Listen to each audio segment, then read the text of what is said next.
In the early spring of 1940, before war had fully settled into the language of everyday life, the Harlan family farm lay beyond a narrow gravel road in northern Iowa, bordered by fence lines measured decades earlier when the land had first been broken by horses and steel.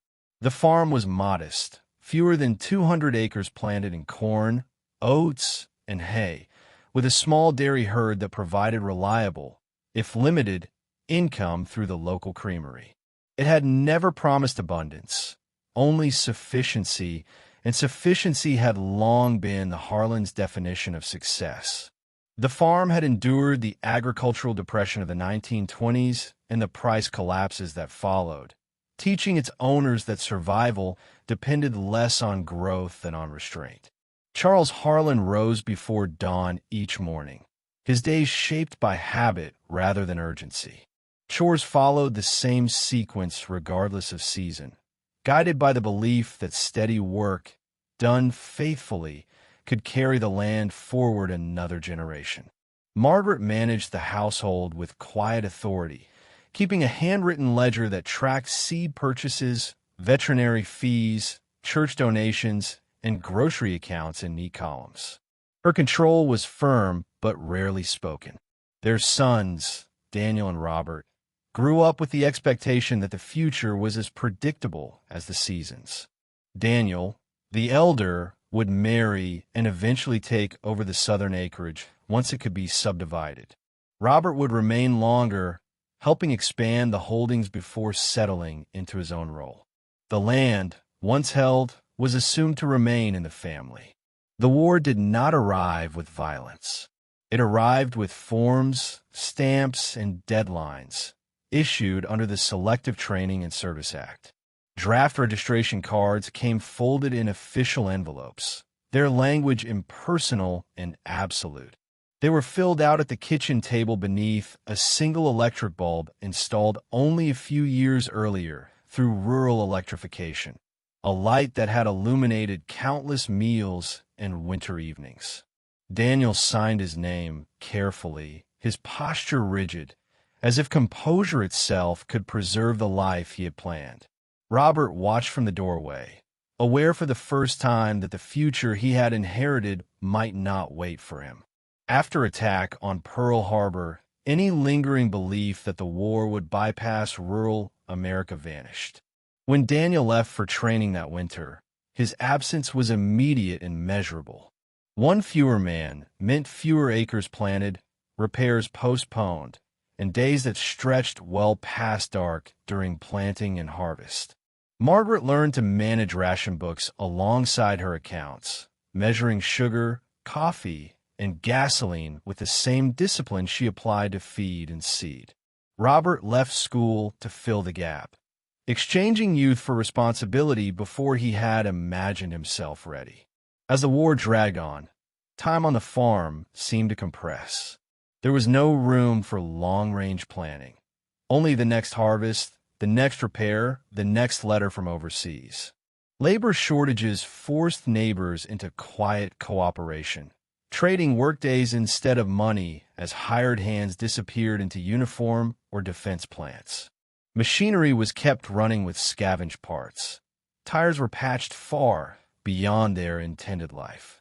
Margaret's hands grew rougher as she absorbed tasks once divided among many, from milking to bookkeeping to fieldwork during peak seasons. Her letters to Daniel remained steady and restrained, filled with weather reports and crop conditions, carefully omitting the exhaustion that settled deep in her body. Daniel's replies, written first from training camps and later from Europe, grew more formal under censorship, yet they returned again and again to the land, asking when planting would begin, whether Robert planned to stay, whether the farm was holding together. When Robert was drafted in 1944, the farm's fragile balance shifted again.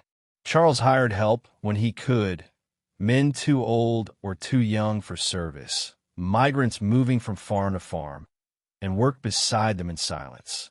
His body absorbed years of strain compressed into months.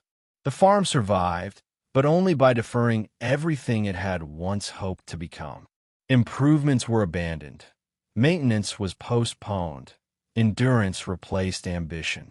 When the war ended, peace did not restore what had been paused. Daniel returned first, thinner and quieter, carrying habits of discipline into a household that had learned to function without him.